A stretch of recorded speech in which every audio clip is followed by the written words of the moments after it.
muslim.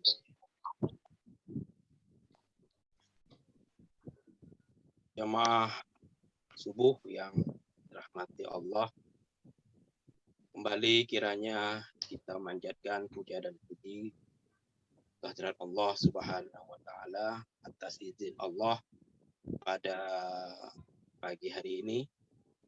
Alhamdulillah hari Jumat ya. Hari yang baik. Insyaallah kita sama-sama dapat berkumpul kembali, dapat bermuajah dalam kajian subuh ya. LKK Divisi Kum dan Kajian yang koordinatornya Syekh Mukhlisin. Alhamdulillah kita bisa bersama-sama kembali. Salawat dan salam tak lupa kita haturkan pada baginda kita Rasulullah SAW dan kepada para keluarga beliau, kepada para sahabat beliau, para tabi'in dan tabi'in, dan mudah-mudahan kita selalu istiqomah, tetap konsisten menjalankan perintah-perintah Allah, menjalankan perintah Rasulullah, dan senantiasa meninggalkan semua larangan. Baik Bapak Ibu dosen, teman-teman mahasiswa yang hadir pada kesempatan hari ini, izinkan saya untuk maafkan dahulu ya teman-teman yang hadir. Ada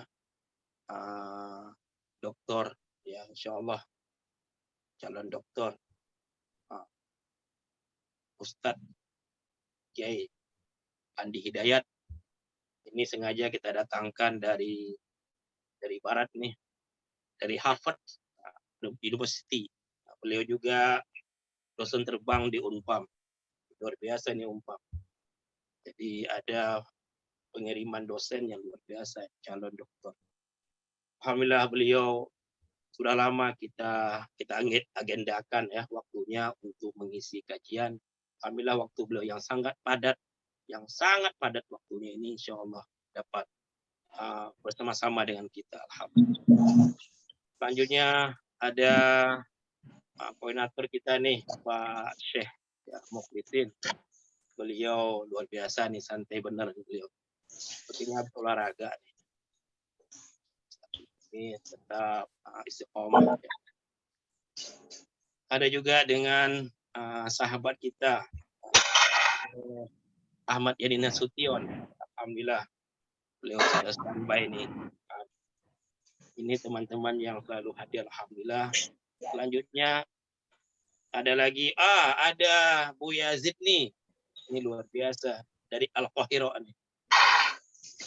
Kemudian ada Syekh Septian juga hadir, alhamdulillah. Ada Bunda Mevi. Ada lagi Samsung G Friend, siapa nih? Ada lagi Pak Irul, alhamdulillah. Ini Juragan Lele sudah juga hadir, subhanallah. Kita senang banget. Ada dari ketua guru ya, Pak Budi Nasution, doktor. Kemudian ada Bunda Endah Hajjah. Kemudian ada multi talent. Nah, Buya Kamil, alhamdulillah. Ya, kita bersama-sama hadir kembali dalam acara kajian subuh. Oke, tidak bersalam.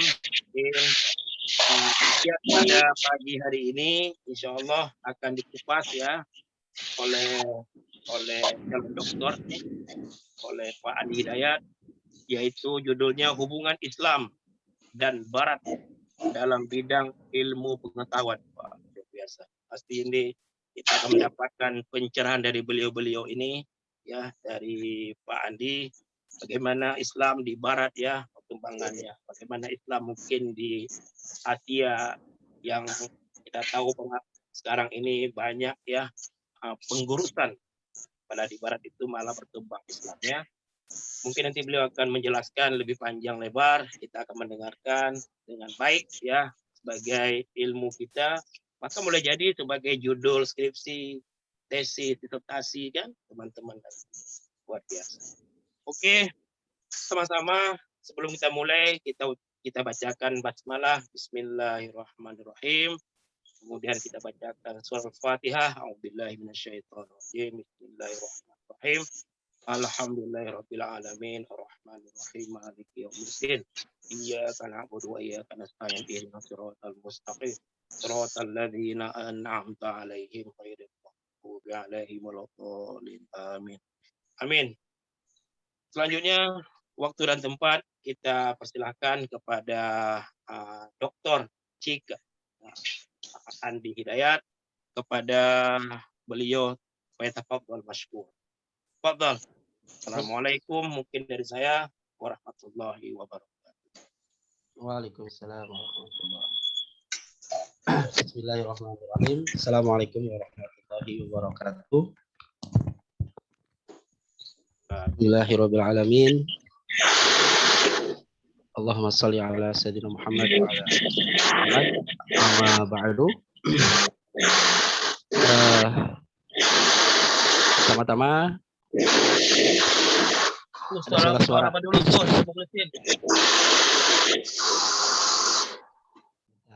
Apa suara saya bukan? Oh, Bunda Endah. Diamankan dulu ya, lagi mandi kayaknya. Sebentar. Amankan, co-host. Oke. Baik. Yang pertama, marilah kita panjatkan puji dan syukur ya kehadirat Allah Subhanahu wa taala, yang mana Allah telah memberikan kita kesempatan untuk bertemu kembali dalam agenda kajian yang diselenggarakan oleh divisi KUM ya, divisi kajian dan KUM ya, yang digawangi oleh Syekh Mulisin dan Syekh Abu dan Syekh Yani. Kemudian terima kasih juga kepada sahabat-sahabat semua yang sudah hadir. Ini senior-senior saya semua ini ya, ada Kiai Kamil, ada Syekh Jidni, ada Pak Budi, ada Pak Septian ya, Pak Dr. Septian, Bunda Endah, dan tentunya Dr. Chan Mevi ya, Pak Fia, dan Pak Irul juga ya. Mudah-mudahan di pertemuan ini ya kita ada sedikit pencerahan ya, mungkin agak berbeda temanya karena memang ini tema tematik ya kata saya ini, makanya bingung ya ketika ditanya judulnya apa. Tadinya mau hadis tapi ya tentu kalau hadis sudah banyak sudah banyak ahlinya di sini, ahli ada Syekh Jidni ya, ada Kiai Kamil dan Syekh Yani, Syekh Mulisin dan lainnya. Ini agak nih guru nih, aduh beneran deh. Ini deg-degan juga ya, banyak guru di sini. Tapi ini saya akan mengangkat tema yang lain ya dari yang sebelumnya untuk kajiannya, yaitu tentang hubungan Islam dan Barat ya dalam ilmu pengetahuan. Kemudian tidak lupa salawat dan salam semoga terus terlimpahkan kepada junjungan kita Nabi besar Muhammad sallallahu alaihi wasallam. Allahumma shalli ala Muhammad wa ala ali sayyidina Muhammad. Ini tampilannya. Oke. Baik, tidak panjang lebar ya. Ini kalau kita membaca tema ini ya, itu mungkin tidak asing di telinga kita ya, antara Islam dan Barat ini itu mempunyai keterikatan atau hubungan ya, khususnya dalam ilmu pengetahuan. Apalagi di zaman sekarang, di era teknologi dan informasi yang begitu menggeliat dan cepatnya ya, hubungan keilmuan itu sekarang tidak ada tidak ada batasnya seperti itu. Baik, kita mulai di pendahuluan ya. Kita mulai di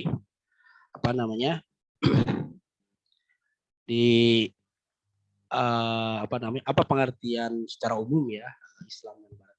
Kalau kita perhatikan ya, ini di kolom pertama ini, kalau Islam kita sudah tahu bahwa Islam itu adalah agama ya, suatu ajaran yang dibawa oleh Nabi kita Nabi Muhammad SAW.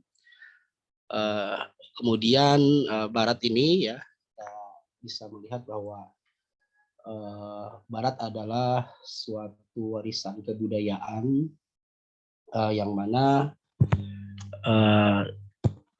dikembangkan oleh bangsa Eropa ya, yang akar budayanya itu dari Yunani dan Romawi seperti itu. Walaupun nanti dalam sejarah ya, secara keilmuan ternyata mereka tidak tidak secara langsung dipengaruhi oleh Yunani dan Romawi. Kita tahu bahwa Yunani ini adalah gudangnya ilmu pengetahuan, filsafat dan politik ya. Dan kemudian Romawi ini identik dengan tata negaranya ya, rumusan undang-undang dan hukum seperti itu. Nah itu secara umum pengertian dari Barat atau kebudayaan Barat itu sendiri. Nah apabila kita telusuri kontak dari Islam dan Barat ya, kita merujuk kalau kita baca ini referensi awal yang saya ketemukan sih ya, mungkin teman-teman nanti ada referensi yang lain. Kontak antara Islam dan Barat ini sudah ada ya di zaman Rasulullah SAW ya, yang kita tahui, di mana dalam konteks Madinah ketika Rasulullah SAW di Madinah, di sana ada umat Yahudi dan Nasrani atau kalau kita bilang sekarang Kristen ya seperti itu. Nah di sana Nabi Muhammad SAW ya itu mendirikan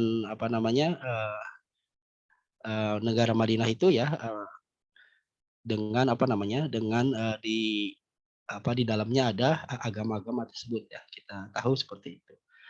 Dan mana hubungan tersebut ya harmonis ya kadang ada konflik juga, tetapi ya kalau kata Kiai Said itu dulu Rasulullah SAW itu memang membentuk negara Darussalam ya kan, bukan khilafah atau Darul Islam seperti itu. Nah itulah yang menggambarkan bagaimana hubungan Islam dan Barat itu pada awalnya ya dalam konteks Madinah.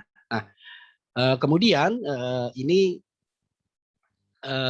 kalau kita melihat rujukan ya kontak atau hubungan Islam dan Barat ini ya dalam konteks kita Yahudi dan Nasrani ya, ini kita melihat bahwa ada hubungan ideologis dan teologis ternyata ya Islam dan Barat ini atau Yahudi dan Nasrani ini.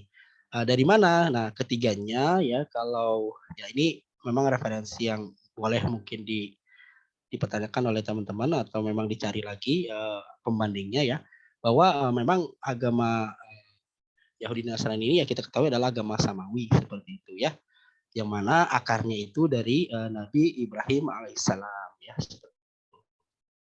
Akarnya ini dari Nabi Ibrahim alaihissalam. Yang mana kita tahu bahwa Yahudi ini ya akar nenek moyangnya itu dari Nabi Ishak alaihissalam ya.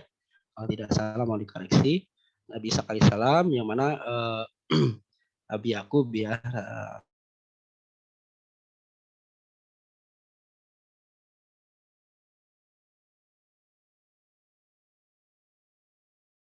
itu kan Yahudi itu, karena kalau dalam sejarah itu Nabi Yakub itu itu sering bersafar pada malam hari ya, kalau tidak salah. Makanya disebut Bani Israel ya, seperti itu ya. Nah Nasrani pun sama, Nasrani pun itu ada walaupun Nabi Isa ya itu ada rututannya itu dari Nabi Isa alaihissalam. Nah Islam itu sendiri ya, Islam kita ketahui bahwa itu asal mulanya dari Nabi Muhammad ya, tetapi itu nyambung ke Nabi Ismail alaihissalam. Nah, itu makanya ada kedekatan antara Islam dan Barat ya dari segi keturunan ya. Makanya disebut agama Abrahamis ya atau Ibrahimis kalau bahasa akademiknya ya seperti itu. Nah kemudian apabila kita lihat ya keharmonisan atau kontak antara Barat dan Islam ini memang tergoyahkan ya seiring perjalanan zaman ya, waktu seperti itu. Pertama keharmonisan antara Islam dan Barat ini itu terjadi karena ada kolonialisme ya yang dilakukan oleh Barat seperti itu, yang adanya hegemoni militer dan politik ya. Kita tahu pada abad pertengahan ya sampai abad 20 yaitu terjadi kolonialisme Barat kepada Islam ya. Kalau dalam sejarah sih Timur ya. Nah, tapi nanti akan kita lihat Timur ini nanti diwakili oleh Timur Tengah dan bangsa-bangsa yang terjajah seperti itu ya, seperti ya ada agama yang atas Islam seperti kita seperti itu. Nah, itu yang pertama. Kontak yang pertama yaitu dalam kolonialisme. Kemudian yang kedua ya, keharmonisan Islam dan Barat terganggu itu karena adanya perang salib ya. Kita tahu kalau saya baca sih tadi ya atau semalam itu hampir 2 abad ya perang salib itu. Kalau kalau dalam sejarah itu ya panglima yang tersohor itu panglima itu adalah Salahuddin Al-Ayyubi ya seperti itu. Dan perang salib ini memang meninggalkan luka yang cukup dalam ya entah itu dari Barat ataupun Islam ya. Yang mana kedua-keduanya yaitu ya Barat mengalami kekalahan juga ya kita tahu bahkan difilmkan ya kalau pernah lihat filmnya dan Islam dalam secara keseluruhan itu menang tetapi nah ini di sini ini ada kata apa namanya ada benang merahnya tetapi ketika walaupun menang Islam tetapi banyak apa namanya inspirasi atau hal-hal pemikiran itu diambil atau disadur dari Islam itu sendiri sama kontak perang salib itu ya seperti itu. Nah yang kemudian kontak terakhir ya yang saya kemukakan di sini mungkin masih banyak kontak-kontak lainnya tapi ini yang berpengaruh dalam bidang keilmuan ya. Ada kontak antara kerajaan Spanyol ya atau Andalusia. Nah ini kita paham bahwa dalam sejarah itu bagaimana Islam ini pernah ke Spanyol ya, ke Spanyol sampai ke negeri sana seperti itu dan mengalami puncak kejayaannya. Nah itu pendahuluan ya. Oke, nah ini definisi Barat dan Islam ya supaya kita tidak apa namanya simplifikasi lah saya apa namanya saya ringkas gitu definisi Barat. Barat tadi sudah kita ketahui tadi di awal bahwa Barat itu adalah bagaimana kebudayaan dari Romawi atau dari Yunani ya. Tetapi Barat di sini ya ada yang mendefinisikan itu apa namanya bahwa di sini Barat itu Amerika gitu ya. Secara apa namanya secara eksplisit atau secara gamblang itu disebutkan Amerika. Tapi kalau ada definisi dari Huntington ya nanti kita akan bahas juga sedikit bahwa Barat ini itu Eropa dan lainnya gitulah ya. Itu karena mereka disatukan oleh kebudayaan tadi ya, sejarah, budaya dan tradisi. Makanya Amerika, Eropa itu disebut Barat seperti itu. Nah, Islam sendiri ya, Islam itu sendiri ada yang mengatakan Islam itu timur ya.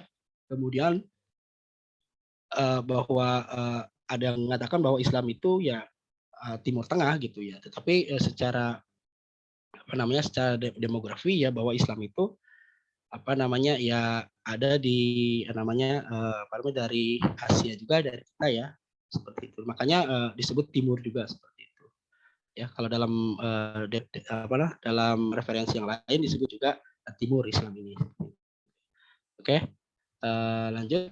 Nah ini ada teori yang mungkin tidak asing oleh teman-teman para ashabil dokter ya, senior-senior saya. Mana ini ada apa sih hubungan antara Islam dan itu secara umum ya. Nah, ini ada teori yang memang apa namanya? Teori yang menarik ya, yang mana namanya class of civilization ya. Jadi teori Huntington ya, pada bagaimana tentang benturan Islam dan Barat ya. Ini adalah seorang ya ini banyak dikritik juga ya oleh para ilmuwan Indonesia, khususnya Prof. Ajra, ada juga dari luar ya,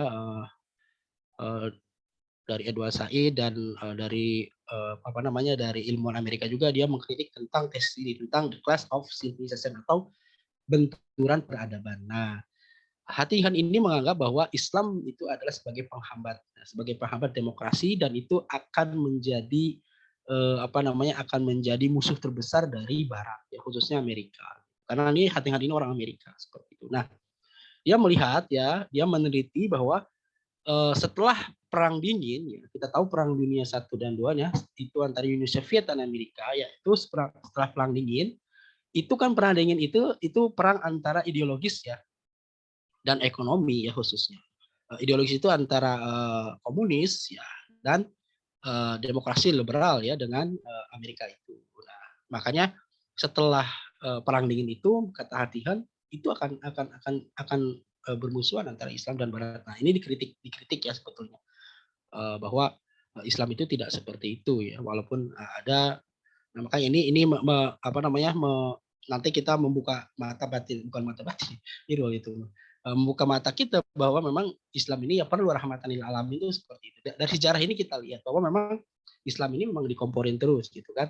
Nah, makanya kita harus menjadi Islam yang cerdas itu seperti itu. Nah, ada 6 alasan kenapa nanti akan ada benturan peradaban ya khususnya Islam dan Barat ini ya. Yang pertama apa namanya dunia semakin menyempit ya. Kita tahu populasi manusia semakin banyak ya. China itu sudah 1,5 atau 1,6 miliar penduduk ya. China itu kemudian India juga sampai 1,2 miliar penduduk. Kemudian ya ditambah Indonesia sudah mengalami banyak juga ini walaupun besar ini ya. Nah, kata hati-hati ini kenapa terjadi banyaknya benturan? Nanti ada gesekan. Yang pertama tadi menyempitnya apa namanya dunia ini, kemudian adanya kenyataan perbedaan antara peradaban ya. Yang ketiga adanya proses modernisasi ekonomi. Yang keempat terjadinya konflik ya peradaban akibat tumbuhnya kesetaraan peradaban akibat benturan dengan dunia barat. Yang kelima karakteristik dan perbedaan budaya kurang bisa menyatu dibanding dengan karakteristik lainnya ya. Oke, karena munculnya regionalisme ekonomi yang semakin meningkat. Nah, nanti bisa tidak bisa dijabarkan ya karena waktu juga alasan kenapa kata hatikan akan terjadi benturan peradaban ini. Nah, yang tadi ini sudah dijelaskan ini apa namanya konflik peradaban ini itu Hattinghan itu melihat dari pengalaman dari konflik-konflik yang terjadi. Yang pertama kan konflik antar raja ya kata dia. Kemudian yang kedua konflik antar negara. Yang ketiga konflik antar ideologi yang tadi antara Uni Soviet dengan apa namanya Amerika tadi ya. Dan sebetulnya nah terakhir nanti akan ada namanya benturan peradaban ya. Nah ini yang lucu itu dalam bukunya itu ya dalam Class of Civilization itu Hattinghan mengatakan bahwa akan ada benturan antara apa namanya sekutu Islam dengan China itu Confucius ya. Jadi Islam dan Cina itu akan bersatu. Tapi kemarin saya mendapat pencerahan dari apa namanya dosen kita ya dari UIN itu Islam yang mana gitu ya Islam yang mana. Nah itu mungkin Islam yang sana gitu yang memang akan kerjasama gitu karena dia akan melakukan hegemoni perdagangan atau hegemoni politik seperti itu. Nah, oke. Jadi yang tokoh yang lainnya ada John Elvesito. Nah, kalau John Elvesito ini lebih apa namanya? Lebih memandang hubungan dan Barat Islam ini ya sebetulnya tidak ada masalah gitu. Karena memang kebijakan Amerika juga ya, kebijakan Barat juga yang memang selalu menekan Islam. Akhirnya yang terjadi ya Islam dan Barat ini ya berbenturan gitu. Dan dia menolak keras tentang teorinya Hattinghan tadi ya antara benturan peradaban ini. Nah, Esposito ini itu seorang kalau bahasa kita sekarang orientalis ya, tetapi dia nggak mau sebut orientalis karena dekat dengan orang Islam ya. Beliau pernah ke Indonesia, kemarin dibilang oleh dosen kita pernah ke Indonesia ketemu dengan Gus Dur ya, belajar tentang bagaimana demokrasi, tentang pluralisme di Indonesia dan Cak Nur dan lainnya ketemu ya beliau. Nah ini bukunya ada The Future of Islam ya. The Future of Islam itu 2009 ya. Itu menjelaskan bahwa Islam ini ya apa namanya tidak hanya apa namanya kalau tidak ditekan ya kalau tidak ada kebijakan ini ya dia tidak akan ada namanya apa namanya gerak-gerakan jihad atau apa seperti itu ya. Nah, walaupun kenyataannya ya itu bukan hanya ideologi Islam saja, tetapi diwarnai ya gerakan-gerakan fundamentalis itu ya memang diwarnai oleh hal-hal lain ya seperti ekonomi dan politik sebetulnya ya kalau kata John Elvesito ini. Oke, ini peristiwa 9/11 ya. Kita tahu WTC ya kalau tidak salah gedung kembar itu hancur dan kemudian lahirlah di sini baru bagaimana stigma negatif Islamofobia ada dalam Islam. Oke, kita next. Nah, ini ada Prof. Ajra tentang hubungan Islam dan Barat. Kata Prof. Ajra tidak ada kok namanya Islam dan Barat ini berbenturan ya. Karena memang Islam ini ya kalau kita lihat mempunyai kontribusi justru pada Barat dalam bidang ilmu pengetahuan dan politik dan lainnya ya seperti itu. Oke, kemudian ada Muhammad Imaroh ya. Muhammad Imaroh ini kita tahu bahwa kalau tidak salah masih muridnya Muhammad Abduh ya, seorang pembaharu Islam di Mesir ya. Beliau mengatakan bahwa seharusnya ya kita pakai konsep musabakoh sajalah gitu, musabakoh ya.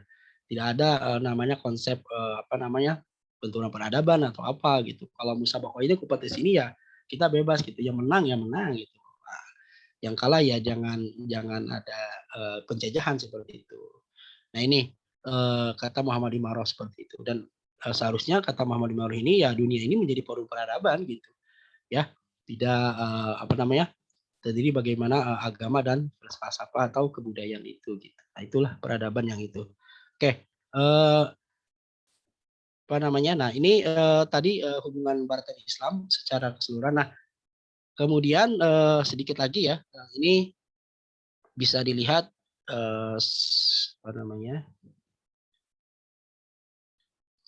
Nah, di mana benang merahnya ada keterkaitan ya atau hubungan dari apa namanya antara Islam dan ilmu pengetahuan ya antara Islam dan Barat. Nah ini kalau saya baca ya kita itu mungkin teman-teman sudah lihat bahwa keterkaitan antara ilmu pengetahuan antara Islam dan Barat itu Barat ini memang dipengaruhi oleh Islam, pemikiran Islam ya. Nah ini pertama pada masa Abbasiyah ya secara global yang mana Abbasiyah ini itu mencapai puncak peradaban ya ketika dipimpin oleh Harun al-Rashid dan Al-Ma'mun ya seperti itu. Nah, bagaimana Harun al-Rashid dan Al-Ma'mun ini mempunyai kebijakan tentang ilmu pengetahuan seperti itu ya.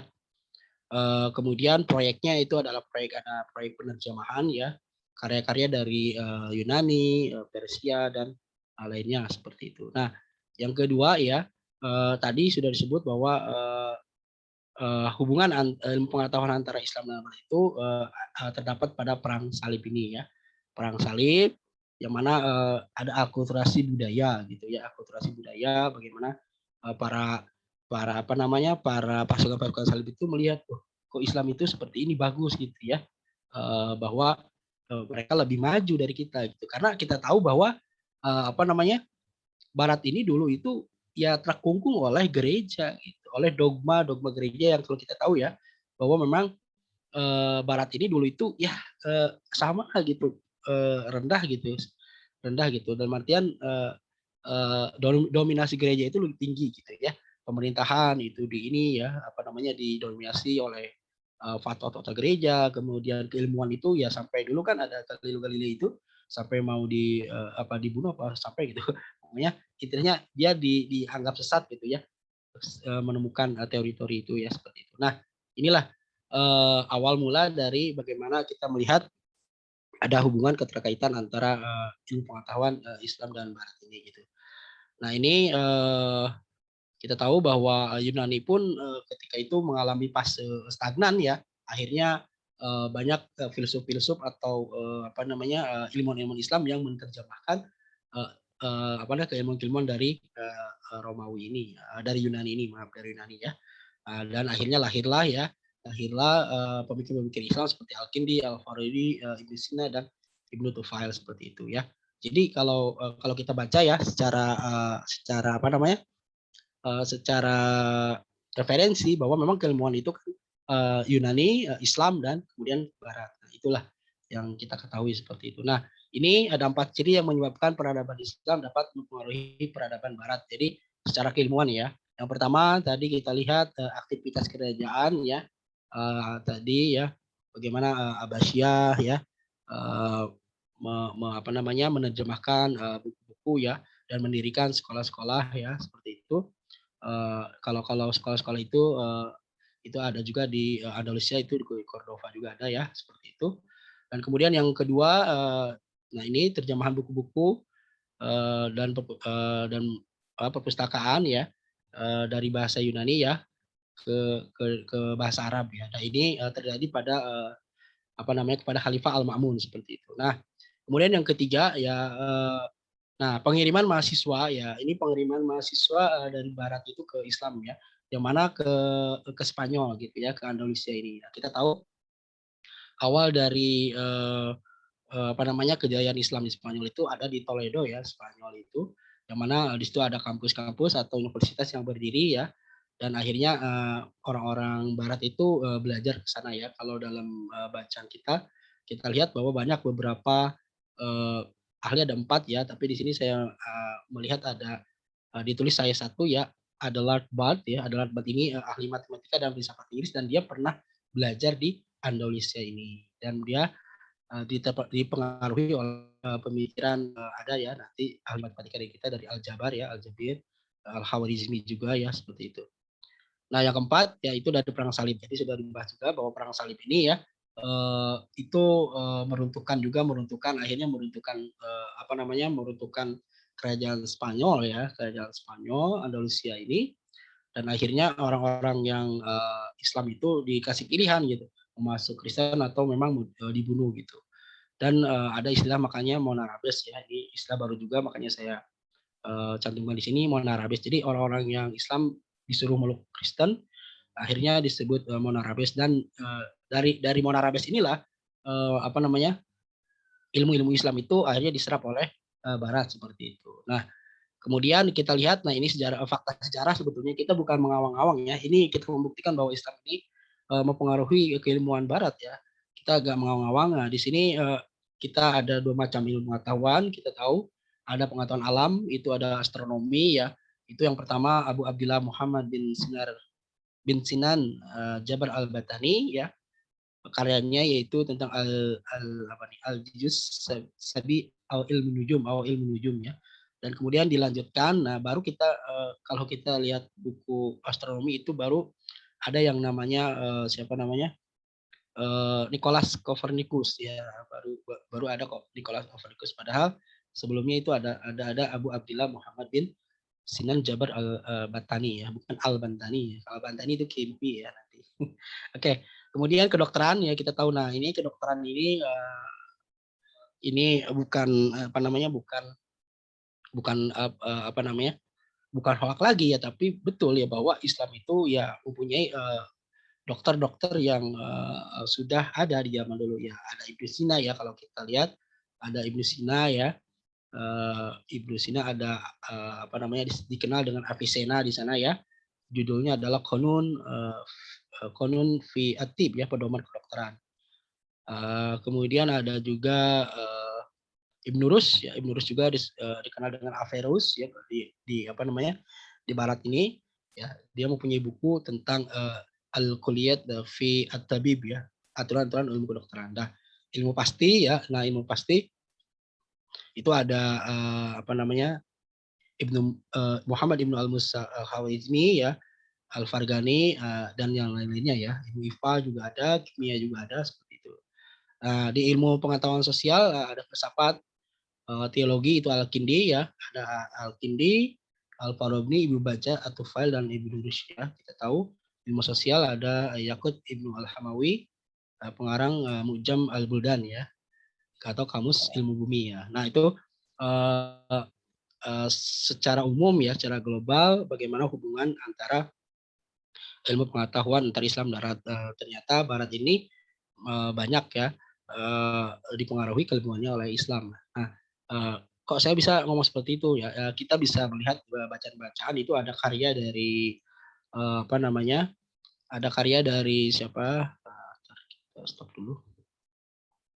Ada karya saya membaca itu yang pernah ditulis oleh Republika itu ya. Ada karya seorang apa namanya seorang cendekiawan juga Wallace Murphy namanya ya, ditulis pada 2006 itu bahwa apa namanya Barat itu mempunyai hutang kepada Islam dalam ilmu pengetahuan seperti itu ya, karena memang yang kita lihat tadi ya di Andalusia ini memang mengalami banyak apa namanya mengalami banyak kemajuan dalam ilmu pengetahuan. Itu ada kampus juga di sana ya, ada universitas itu ya di Andalusia Spanyol itu ya. Dan kemudian buku-buku itu hasil dari Andalusia itu yaitu diterjemahkan kembali ke dalam bahasa Barat itu. Nah, mungkin sejarahnya plagiarisme itu sebetulnya dari sana gitu ya. Jadi memang zaman dulu kan ditulis gitu ya, dan itu diklaim oleh Barat gitu. Nah, sekarang makanya ada sistem plagiarisme supaya tidak diklaim bahwa ilmu ini milik siapa gitu. Nah itulah jadi kata Wallace Murphy itu mereka tuh menulis buku-buku peninggalan dari pemikir-pemikir Islam ini, Muslim ini gitu. Dan akhirnya sepertilah sekarang gitu dengan Barat dengan dengan kemajuan ilmu pengetahuan dan teknologinya gitu. Nah mungkin itu saja ya Pak Abu, teman-teman sekalian itu mohon maaf panjang lebar ya. Ini hasil makalah saja ya di kajian, mudah-mudahan bermanfaat ya. Terima kasih atas kesempatan yang telah diberikan. Mungkin tidak ada tanya jawab ya. Ini kalau Pak Irul nanya ini bahaya ini kan. Oke, cukup dari saya. Wallahu muwaffiq ila aqwamit thoriq. Assalamualaikum warahmatullahi wabarakatuh. Waalaikumsalam warahmatullahi wabarakatuh. Jazakallah calon dokter Bapak Andi Hidayat yang telah memaparkan tentang hubungan Islam dengan Barat. Tentunya Kang Andi ini sudah sangat khatam lah ya tentang bagaimana hubungan Islam dengan Barat.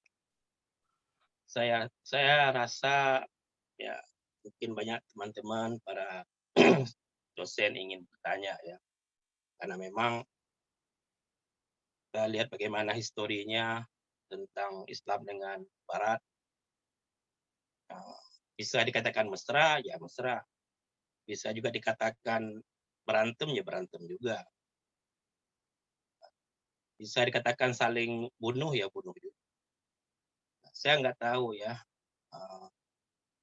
Tapi dari penjelasan Pak Andi tadi, jadinya timbul pertanyaan dari saya begini kan. Kita tahu dulu Rasulullah itu sebagai ahli ilmu, kemudian beliau juga ahli strategi, beliau juga sebagai panglima, sebagai presiden juga. Dan beliau itu memberikan ilmu-ilmunya kepada para sahabat ya, kemudian sahabat menyebarkan ya apa yang disampaikan oleh Rasulullah kepada para sahabat sebaik-baik. Nah, kemudian berlanjut kepada zaman Abbasiyah ya, kemudian Umayyah dan seterusnya. Nah,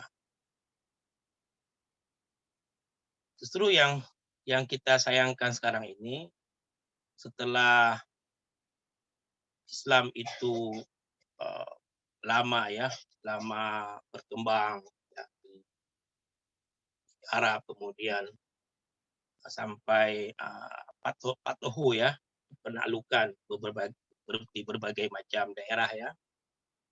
Nah, apa mungkin karena memang terlalu lama Islam itu?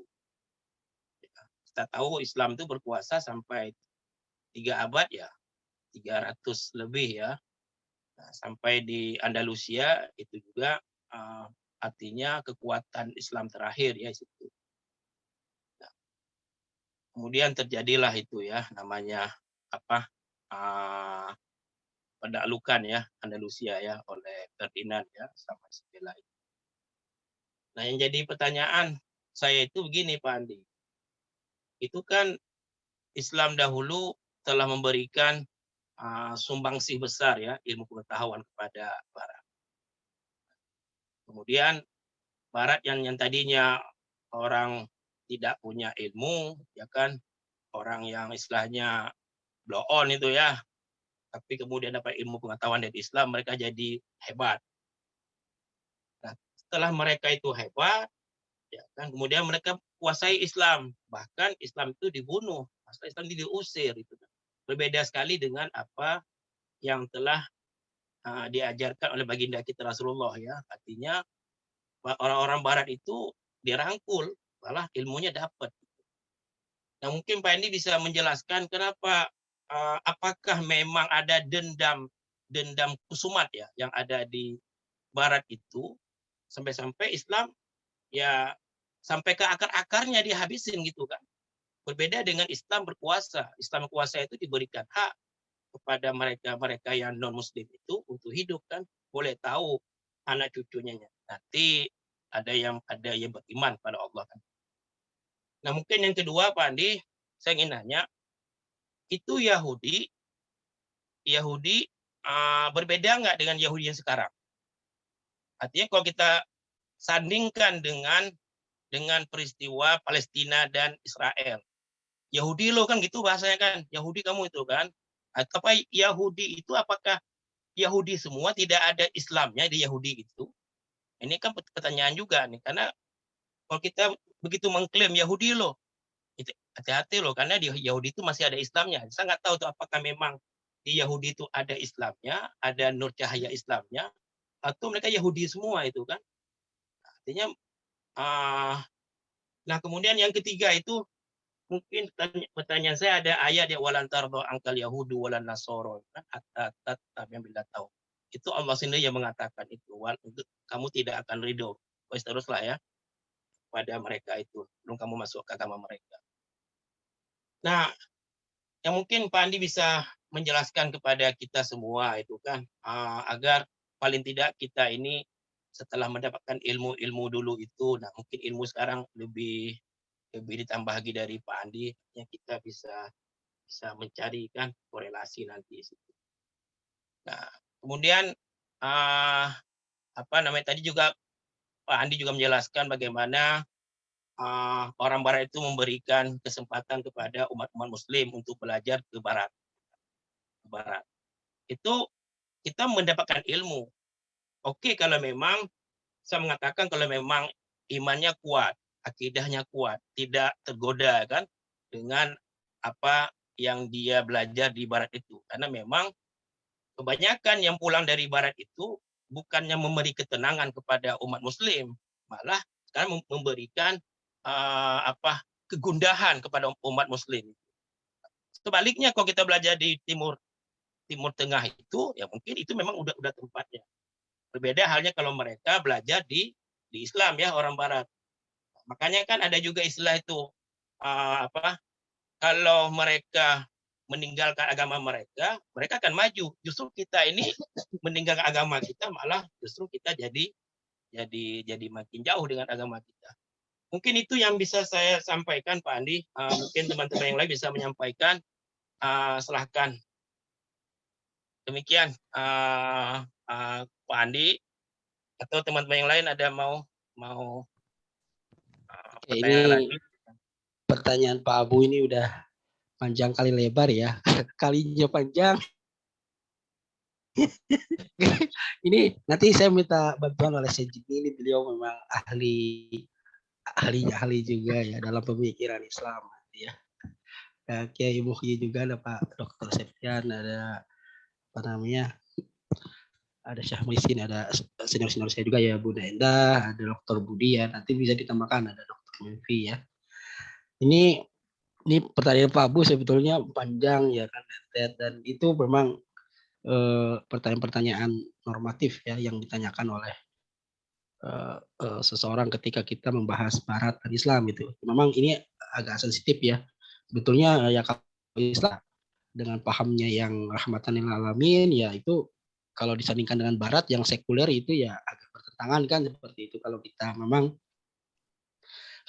lihat secara kebudayaan ya, secara peradaban seperti itu. Nah, pertanyaan Pak Abu ini ya tadi ya kenapa ketika Muslim itu ketika Barat berkuasa kemudian itu membumi hanguskan Islam ya. Ini konteksnya sebetulnya kalau konteks masa kini ya, kita melihat itu kan sebetulnya tadi yang saya bahas itu ya tentang pemikiran John Elvasito, Prof. Ajra, ya Muhammad Imaroh itu. Nah itu melihat bagaimana konteks Barat itu ya dengan kolonialismenya itu bagaimana selalu mengungkung ya atau merecoki lah kalau bahasanya, selalu merecoki Islam ya. Mungkin di Timur Tengah sana gitu ya, Timur Tengah gitu. Mesir ya, dulu ada Mesir, kemudian ya kemudian Irak, kemudian ya Suriah ya, Suriah ya. Boleh dikoreksi ya mungkin Suriah dan negara-negara Timur Tengah sana gitu ya. Nah, kalau kata Prof. Ajra yaitu memang hmm, benturan antara bukan Prof. Ajra, siapa sih pernah pernah menyimak diskusinya. Jadi benturan antara Barat dan Islam itu, nah yang pertama itu kalau konteks kekinian itu menghasilkan contoh Al-Qaeda gitu Pak. Ya, akhirnya Barat ya mungkin Barat atau Amerika tidak kalau ditanya kamu yang mendirikan Al-Qaeda mungkin mereka tidak apa namanya tidak mengaku ya, tetapi kronologis itu bisa ditelusuri ya, ya mungkin banyak jurnalis juga ya. Nah itu benturan antara Barat dan Islam itu yang pertama melahirkan Al-Qaeda ya, kemudian melahirkan ISIS yang terbaru ya seperti itu. Nah, kalau kita lihat, nah ini kita maju atau melihat uh, terjadinya revolusi industri itu ya banyak mengubah ya. Kalau kita ini di hasil diskusi saya kemarin itu makalah teman-teman itu. Jadi gini, hasil revolusi industri itu Pak Bu yaitu menghasilkan respon. Revolusi industri ya kita tahu bahwa di Barat ini munculnya teknologi ya di bidang industri dan ekonomi dan pendidikan juga ya keilmuan akhirnya melahirkan respon-respon terutama respon dari umat Islam ya kan. Nah kalau kita lihat ya respon itu kan gini ada responnya itu contoh kayak Muhammad Abduh Mesir. Muhammad Abduh itu dan dan sahabat-sahabat itu ya dan gurunya mungkin Jamaluddin Afghani itu bagaimana dia merespon bahwa Islam ini ya harus masuk dalam pergulatan teknologi itu gitu, dalam teknologi itu ya, dalam pergulatan keilmuan yang sekarang gitu ya. Akhirnya Muhammad Abduh itu menyarankan ya itu seperti itu. Tapi di Mesir juga ya, mungkin saya jadi nanti bisa membantu jawab juga. Ada juga yang menolak bahwa ngapain kita ikut-ikutan Barat gitu ya.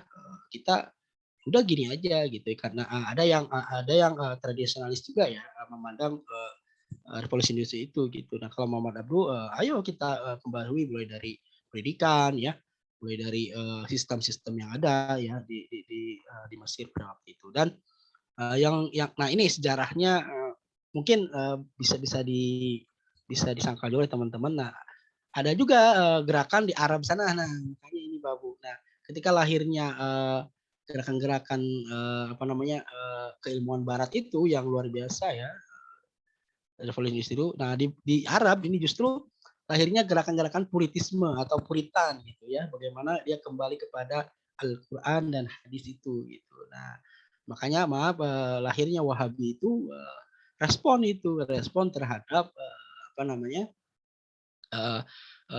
Barat itu gitu. Nah ya seperti itu. Ya kita tahu bahwa di Arab Saudi ini kan itu dulu ya sekarang nggak tahu ya. Ini saya dari Buya Arazi ya, di Kiai Kamil Gada ya senior kita ya di Usuluddin di UIN Jakarta. Kata Buya Arazi itu memang di Arab ini kan terbelah ada ahli siasah itu dipegang oleh raja-raja itu ya King Saud dan ada ahli suyuh itu ahli suyuh atau ahli seh ya itu bagaimana dia memegang peranan keagamaan seperti itu.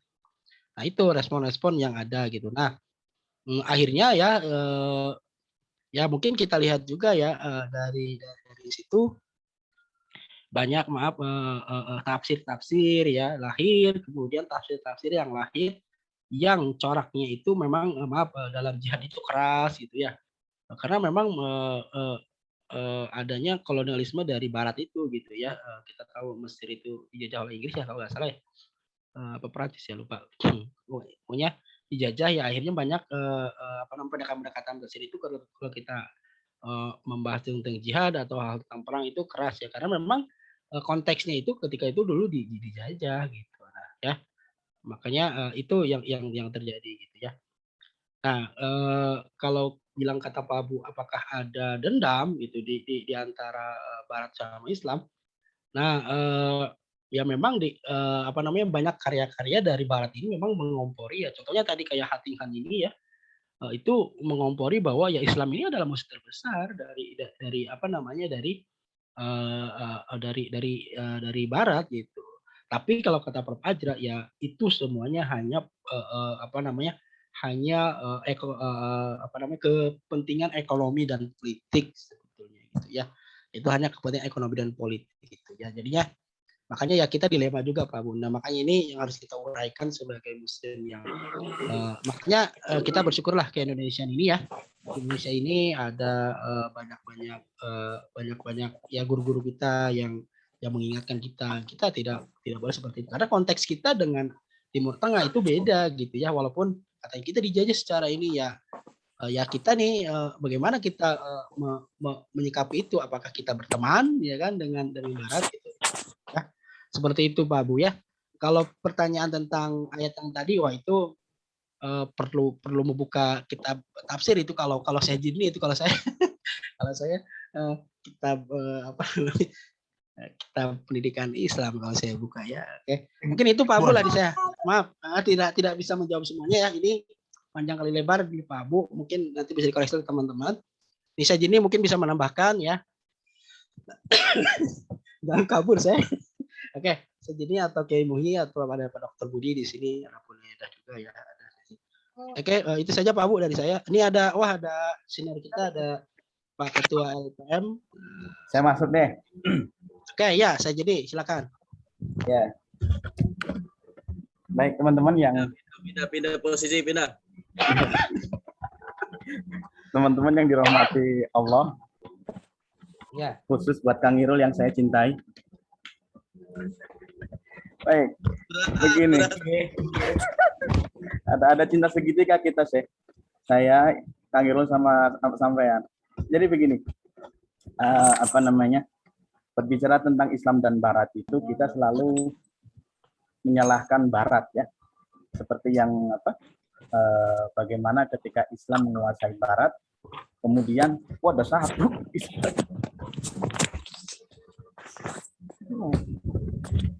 bagaimana dahulu Islam itu merangkul Barat, namun sekarang malah Barat itu kayaknya punya dendam ya. Kayaknya punya dendam dengan Islam.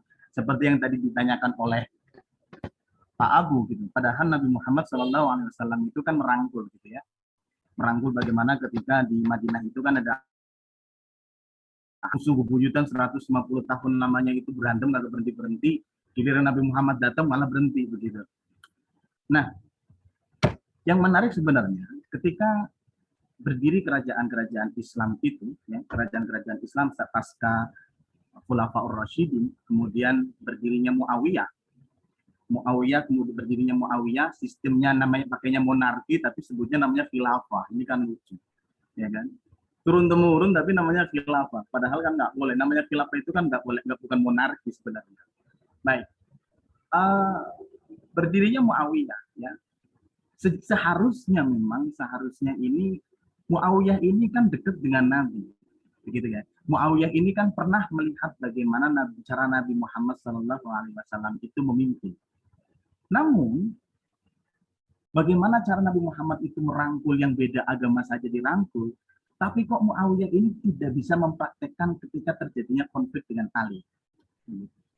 Bahkan kalau kita lihat bahwa dinasti Bani Umayyah, ya, Bani Umayyah itu yang berkuasa selama 91 tahun, berkuasa selama 90 tahun itu konon diceritakan bahwa mimbar-mimbar masjid itu seorang khatib harus menyampaikan diisi khotibnya tersebut, diisi khutbahnya tersebut itu harus diselipkan menjelek-jelekan keluarga Ahlul Bait. Begitu. Coba, seharusnya dia lebih Islami daripada kita. Gitu ya. Baru berhenti itu baru ketika Umar bin Abdul Aziz itu menjabat sebagai khalifah, maka kemudian berhenti. Sudah tidak ada lagi yang namanya menjelek-jelekan keluarganya Ahlul Bait.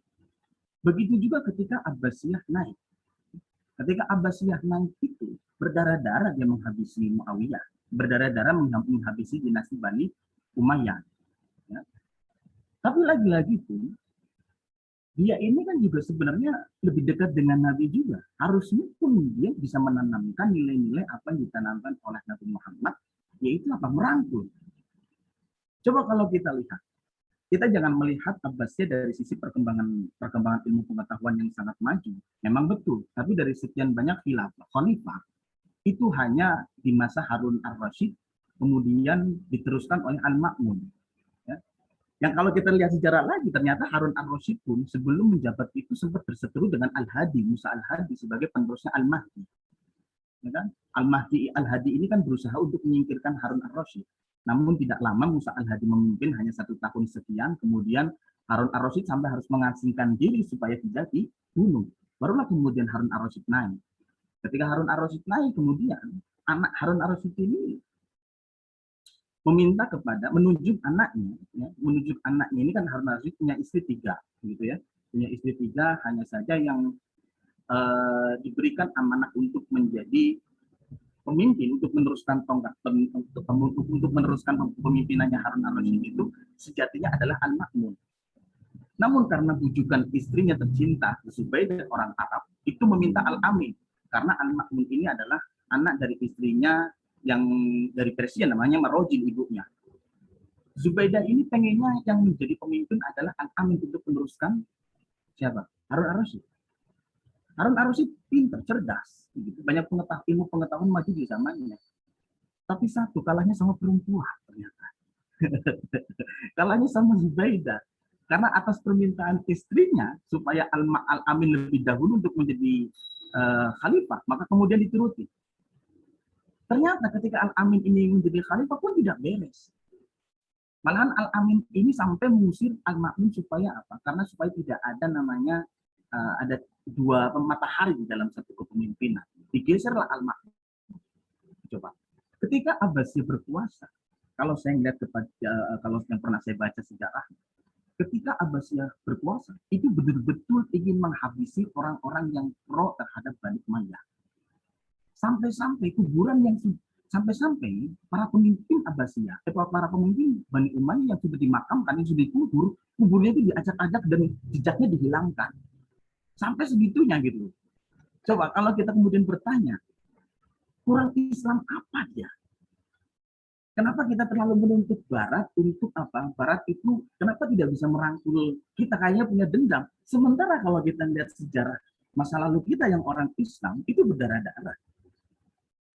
Ya kan? Itu berdarah-darah bagaimana proses penggulingan Ali yang digulingkan oleh Muawiyah, kemudian habis itu Bani Abbasiyah menggulingkan Bani Umayyah. Habis itu nanti seterusnya lagi. Bahkan ada yang sampai berkoalisi dengan penjajah untuk menggulingkan sesama Muslim. Jadi Harun ar-Rasyid pernah ada konflik dengan Al-Hadi. Kemudian Al-Ma'mun pernah ada konflik dengan Al-Amin. Dan seperti itu. Ya, pernah ada konflik begitu. Tapi memang harus diakui bahwa Abbasiyah ini memang kalau dikatakan siapakah yang pertama kali membawa Islam ke Barat itu sebenarnya bukan dinasti Bani Abbasiyah, tapi dinasti Bani Umayyah. Jadi ketika dinasti Bani Abbasiyah berhasil menggulingkan atau menurunkan dinasti Bani Umayyah di Damaskus, kemudian Ja'far al-Mansur itu memindahkan pusat pemerintahan yang tadinya dari Kufah ke Baghdad. Ya, makanya Baghdad sekarang subur itu, ya Baghdad kalau Ja'far al-Mansur itu kepentingannya karena Baghdad subur. Nah kalau Harun ar-Rasyid kepentingannya karena apa? Kemudian kan Baghdad itu menjadi pusat ilmu. Nah itu di tangan Harun ar-Rasyid kenapa kemudian Baghdad menjadi pusat ilmu? Kalau Ja'far al-Mansur memindahkan dari Kufah ke Baghdad karena kepentingannya adalah Baghdad itu subur dan juga ada kepentingan politik yang lainnya. Nah, Ja'far al-Mansur, ya, jadi memang secara ilmu pengetahuan itu, ketika Harun ar-Rasyid di zamannya Harun ar-Rasyid Abbasiyah ini kan dikenal Islam itu golden age of Islam di masa itu. Sebaliknya di Barat itu pada masa itu dikenal dengan dark age, gitu ya, masa gelap. Kemudian di mana di Abbasiyah itu golden age of Islam. Baik, sebenarnya yang berhasil menduduki pertama kali Spanyol Andalusia itu bukan Abbasiyah, melainkan Umayyah. Ketika porak-poranda Umayyah, dinasti Bani Umayyah itu di Damaskus, kemudian sudah berhasil menaklukkan Andalusia. Lewat siapa? Lewat Tariq bin Ziyad. Gibraltar ya begitu ya. Tariq bin Ziyad yang kemudian Cordoba kalau kita sekarang ngomongnya di Cordoba sana yang berhasil ditaklukkan itu. Jadi ada dua kepemimpinan pada saat itu. Abbasiyah di Baghdad, kemudian Umayyah pada saat itu di Andalusia. Namun karena Abbasiyah ini betul-betul menginginkan supaya habis betul ini dinasti Bani Umayyah, maka kemudian dia pun ikut mengejar ke Andalusia untuk menghabisi orang dinasti Bani Umayyah itu sendiri. Karenanya kalau kita katakan bahwa sebenarnya yang harus Islami itu yang lebih kepada Nabi, ya kan? Namun kalau kita bicara fakta, pernah terjadi ada konflik yang berdarah-darah, yang sampai khutbah harus jelek-jelekin orang lain, yang sampai para tokohnya sudah dikubur kemudian digali lagi diratakan supaya tidak ada jejaknya sama sekali. Seperti itu. Memang dinasti Bani Abbasiyah ini ilmu pengetahuan hampir sangat maju, hampir semua aspek ada. Ya, hampir semua aspek ada. Itu misalkan dari fikih, 4 madhab itu semuanya hidup di zaman Abbasiyah kecuali madhab Imam Hanafi. Karena Imam Hanafi itu hidup di dua dinasti. Dinasti Bani Umayyah dia juga hidup, kemudian dinasti Bani Abbasiyah juga hidup. Hanya saja di dinasti Bani Abbasiyah Imam Hanafi tidak terlalu lama karena dinasti Bani Umayyah itu tumbang di tahun 132 Hijriah, sementara Imam Hanafi wafat di tahun 150 Hijriah. Jadi hanya sekitar 18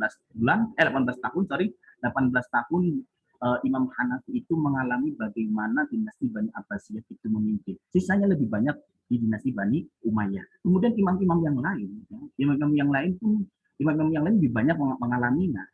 Yang paling terasa betul itu adalah Ahmad bin Hambal. Bagaimana Ahmad bin Hambal ini pernah dipenjara bolak-balik, ya, dipenjara oleh Al-Ma'mun, kemudian keluar masuk lagi di zamannya Al-Muqtasim, begitu kan? Pernah dipenjara 2 kali Ahmad bin Hambal. Gara-gara apa? Gara-gara tidak mau mengatakan bahwa Quran ini adalah makhluk. Begitu kira-kira teman-teman yang dirahmati oleh Allah. Jadi tidak ada dendam antara orang Barat dengan orang Islam, ya. Yang ada mestinya kita juga introspeksi diri kita bahwa kita pun sejarah kita, ya. Kita pernah ada sejarah masa lalu di umat Islam yang itu juga harus menjadi perhatian kita juga. Namanya politik, mau itu beda negara, mau itu Barat, mau itu Islam, ya. Sama saja. Yang Al-Amin sama Ma'mun sama-sama saudara saja berantem. Bahkan di zamannya dinasti Bani Umayyah, orang-orang Syiah disingkirin, tapi orang-orang Nasrani itu bisa memiliki tempat di sana. Siapa contohnya? Contohnya misalkan, istrinya Muawiyah, ada namanya Masyun. Masyun ini orang Nasrani, ibunya Yazid. Yazid bin Muawiyah yang menyuruh kepada tentaranya untuk memenggal kepalanya Hasan. Seperti itu. Ibunya Yazid orang Nasrani. Kemudian Syarjun, yang memegang administrasi di pemerintahan dinasti Bani Umayyah, itu orang Nasrani. Bahkan orang-orang Syiahnya itu tersingkirkan. Kenapa? Karena ingin betul-betul menghabisi Ahlul Bait. Begitu, ya. Gitu saja. Yang berikutnya biar yang lain. Setiani, silakan. Luar biasa. Subhanallah. Terima kasih. Jadi ini panjang kali lebar, ya. Ahli sejarah juga, ya. Dibantu jawaban-jawaban yang lebih pada sejarah Islam, ya, lampau ya. Oke, Pak Abu mungkin gimana pertanyaannya? Apakah dipuas cukup jawabannya? Ya, Iya. Alhamdulillah ya atas jawaban dari Kiai ini. Yang alhamdulillah nih artinya menambah ilmu pengetahuan kepada kita juga. Cuman pertanyaan yang ini Pak Andi, yang masalah Yahudi sekarang sama Yahudi yang dulu. Apakah yang Yahudi itu ada umat memang Yahudi, dia itu nggak ada Islamnya? Ini kan juga pertanyaan kadang dari mahasiswa juga kan? Mahasiswa ya. Apakah ini Yahudi mereka itu perbuatannya ya artinya bejat semua itu? Apakah nggak ada? Karena kata-kata Yahudi lo itu kan bahasa kadang-kadang nggak enak juga bagi mereka, karena di Yahudi itu juga ada umat Islamnya. Mungkin apa? Anda tahu nggak? Saya nggak tahu. Mungkin boleh dijelaskan Pak Andi. Ya, kemarin ketika saya baca-baca sih Pak Abu, ya. Memang mungkin Pak Abu melihat juga di internet mungkin, ya.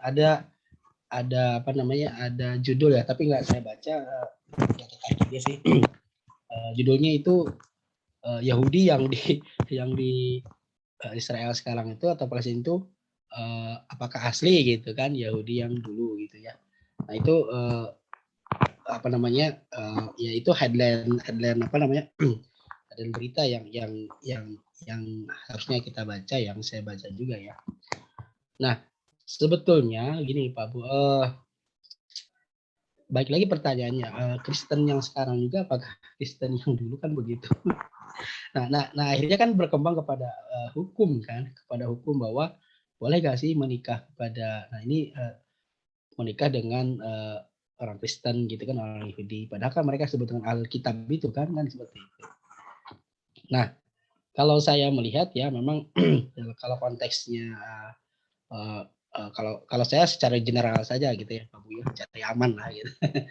Ya kalau ini kan yang tadi saya kemukakan tadi ya itu dari Prof. Ajra juga, dari John Alvasito juga, bahwa memang seharusnya Yahudi itu dan Nasrani itu ya apa namanya, melihat bahwa Islam ini adalah young brother-nya dia gitu loh, apa namanya, saudara muda gitu, saudara mudanya mereka gitu ya, saudara mudanya mereka, bahwa itu dalam konteks teologi dan ideologi bahwa mereka sama dari agama Ibrahimis itu gitu ya. Bahkan ya kita lihat bahwa dalam Quran pun ya Yahudi dan Nasrani disebut ahli kitab seperti itu. Nah, kalau konteks apakah Yahudi sekarang ini ya itu mungkin kita akan baca-baca lagi ya Pak Bu, bahwa dengan adanya Israel seperti itu ya, ya itu akan menjadi pembahasan yang selanjutnya gitu kalau menurut saya. Mungkin teman-teman yang lain mungkin ya nanti ada tambahan gitu ya. Kalau saya tidak bisa menjawab dalam artian ini harus ada pembacaan yang serius gitu. Karena memang apakah Yahudi kan udah lama banget ya, dari zaman Nabi Musa juga ya sampai sekarang seperti itu. Nah itu harus ditelaah secara lanjut. Ya kalau saya off dulu Pak Abu. Nanti jawaban saya hanya sebatas itu saja dulu. Mungkin teman-teman yang lain kali punya pandangan. Atau ini sudah siang juga mungkin Pak Abu. Ini lontong sayur sama nasi uduk. Ya silakan mungkin dari teman-teman yang lain, ada Syekh Muklisin, ada Syekh Yani. Ini ada Pak Dokter Sepian ini kayaknya lagi nyari. Ya. Syekh Muklisin gimana Syekh Muklisin? Nah ini Syekh Muklisin. Ini akan mungkin jawaban nih. Ini penting jawaban beliau nih Pak, bagus ini. Tentang Yahudi sekarang apakah Yahudi nih Syekh? Kalau terkait Yahudi saya kira Pak Abu nanti bisa ini nih. Udah tahu jawabannya sebenarnya dia. Udah tahu. Belum. Jadi saya ada buku Pak Abu. Jadi teman saya skripsinya terkait dengan Yahudi dalam perspektif Al-Qur'an, dibukukan menjadi judul bukunya Yahudi di Dadamu. Gitu. Itu banyak dibahas di situ. Apakah kemudian Yahudi yang sekarang itu termasuk teman-teman Kristiani termasuk masuk dalam Yahudi yang sekarang itu atau enggak? Itu semuanya dibahas di situ. Hanya saja karena saya udah lama saya cuman dikasih doang, enggak saya baca gitu. Ya, mungkin Pak bisa jadi rujukan ya Pak Bu nanti di-share saya. Banyak sih sebetulnya banyak tulisan ya. Itu tergantung perspektifnya nanti gitu. Kalau nanti dibilangnya ya Yahudi beneran, nanti kita wah apa ini bukti otentiknya, kan berat juga ya. Itu harus harus digali sampai ke sumber-sumbernya Pak Bu kan begitu. Ini kan kajian-kajian ilmiah ya, yang tidak sembarangan gitu. Komandan Abu, begitu Komandan? Hanya saja Pak, saya teringat apa yang tadi disampaikan Pak Abu juga, mungkin jadi kegelisahan sebagian masyarakat Muslim ya, terutama kiai-kiai atau santri-santri yang ada di pesantren-pesantren salaf gitu ya. Kadang-kadang melihat Barat itu dengan sebelah mata gitu ya. Kalau saya ingat bahwa ada di Jombang itu Kiai Romli Tamim, Kiai mursyid beliau bahkan punya ambisi dan itu menjadi tagline di pesantren, yaitu berotak Jerman berdada Masjidil Haram. Jadi beliau itu seorang mursyid tetapi menginginkan profil santrinya itu tidak hanya santri tapi juga saintifis yang sufi, tapi juga santri yang bisa mengambil yang berpuasa tapi juga ahli puasa gitu ya. Yang jadi birokrat tapi juga ahli tirakat gitu ya. Nah, artinya bahwa kalau kita tarik ke konteks sekarang gitu, persinggungan antara barat dan timur, saya kira ini sudah jadi konsekuensi adanya pasar bebas, adanya keterbukaan akses. Hanya saja memang kalau saya lihat memang ada dikotomi antara ilmu agama dan ilmu umum gitu kan. Jadi ketika orang belajar biologi itu kok dikiranya nggak ada hubungannya dengan surga gitu ya. Jadi semangat untuk belajar biologi itu kayaknya rendah gitu ya. Nah, itu yang kedua ya mungkin juga terkait juga rendahnya literasi. Kita mau nggak mau ini ada problem. Jadi sempat dirilis kan hasil daripada survei bahwa Indonesia terkait dengan ketersediaan perpustakaan itu kan nomor 6 kalau sedunia. Tetapi minat bacanya itu nomor 60 dari 72. Artinya antara ketersediaan perpustakaan dengan minat baca itu kan nggak imbang. Nah ini artinya bahwa ada yang nggak beres dengan minat baca kita. Artinya ya memang itu PR kita. Hanya saja nanti yang tadi juga disampaikan Pak Abu terkait dengan kegelisahan, bagaimana kemudian kita belajar ke barat dan sebagainya, yang mungkin bisa dipetahkan kalau memang belajar agama, ya memang idealnya ya senternya di Timur Tengah, tetapi santri-santri yang memang sudah mumpuni, dia udah 12 tahun di Lirboyo, saya kira mau ditaruh di mana saja oke gitu ya, karena dia perlu kemudian belajar metodologi dan lain sebagainya di barat dan sebagainya, itu saya kira perpaduan itulah. Nah, tetapi PR mungkin yang kita lihat di akhir-akhir tahun ini, 2 tahun terakhir gitu ya. Ya, saya pernah dilibatkan untuk ngetes nguji teman-teman yang mau belajar ke Timur Tengah ya, yang mohon maaf ya. Ketika kita tes tahfidz juga bacaannya ini belum layak sebenarnya. Kemudian baca kitab juga belum. Dia baru lulus SMK gitu. MAPK gitu ya, cuman ya usianya baru 20 tahun tetapi ya sebenarnya belum layak gitu ya. Kalau memang idealnya nanti belum siap lah ya, kalau menurut hemat saya gitu ya. Ya, yang ingin saya garis bawahi di sini adalah tentu PR kita hari ini adalah terkait dengan literasi gitu ya, minat literasi kita ini ya memang rendah gitu. Kemudian tidak ada dikotomi antara ilmu agama dengan ilmu umum gitu ya. Kalau kemudian kita tidak ambil itu ya kita akan ya selalu dalam keterbelakangan, nggak akan maju-maju gitu ya. Kalau kemudian kita ambil jarak gitu ya, apalagi kemudian kita pakai garis dengan garis agama gitu ya, antara ilmu neraka, ilmu surga, itu kan lebih sadis lagi gitu. Kita tahu kan kegelisahan itu sebenarnya kan sudah dilontarkan ya, banyak mujadid, ada Muhammad Abduh, Jamaluddin Afghani, kemudian yang baru meninggal kemarin itu Hasan Hanafi dan sebagainya. Mungkin itu Pak Andi dan teman-teman semuanya. Terima kasih. Luar biasa ya, pandangan baru ya dari ketua kajian kita ya. Inilah perlunya kajian-kajian seperti ini ya. Jadi kalau kita bahasnya Quran, hadis ya Pak Abu, itu ya itu selesai gitu kan. Ini kan ya ilmu-ilmu yang seperti ini kan yang diperlukan itu oleh teman-teman kita ya ketika kita menjelaskan kepada mahasiswa ya yang mau belajar tabaka umum ya. Ini memang pentingnya antara ilmu agama dan umum itu ya luar biasa ya. Oke, seperti itu ya Pak Abu. Terima kasih Syekh Maulisin ya itunya tambahannya. Gimana Komandan Abu? Ya, terima kasih ya. Kita ucapkan kepada Pak Andi Hidayat ya, yang telah memaparkan. Ada Kang Irul yang mau menambahkan, silakan. Nggak hilang lagi. Ya, terima kasih. Menawarin lele itu. Kita ucapkan kepada rekan-rekan semua, teman-teman, ada Syekh Sidney ya, yang telah memberikan pemaparan tadi ya. Kemudian Syekh Muklisin dan rekan-rekan yang lain yang hadir pada kesempatan hari ini.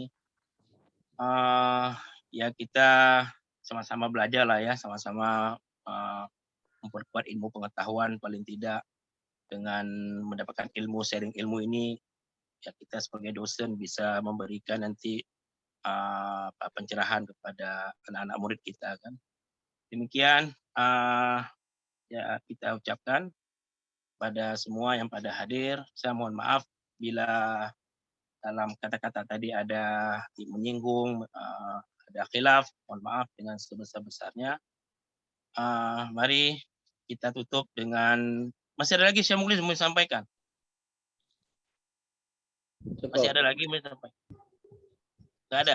Cukup Abu. Cukup Komandan ya. Oke, terima kasih. Apalagi sekarang udah jam 7 ya. Kalau kita lihat jamnya ini agak lama nih pembahasannya, memang luar biasa. Ya mulai juga Ahli agak sejarah, banyak ahli juga- sejarah soalnya. Syekh Jidni luar biasa itu. Ya, tidak berpanjang kalam ya. Kita selesaikan saja pada pertemuan hari ini.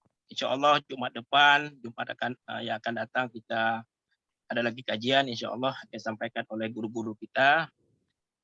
Demikian kita bacakan sama-sama. Alhamdulillah, alhamdulillahirrahmanirrahim. Kemudian terima kasih. Kita ucapkan kepada majelis ya. Sama-sama subhanakallah wa bihamdika. Demikian dari saya sebagai moderator, mohon maaf. Assalamualaikum warahmatullahi wabarakatuh. Waalaikumsalam warahmatullahi wabarakatuh.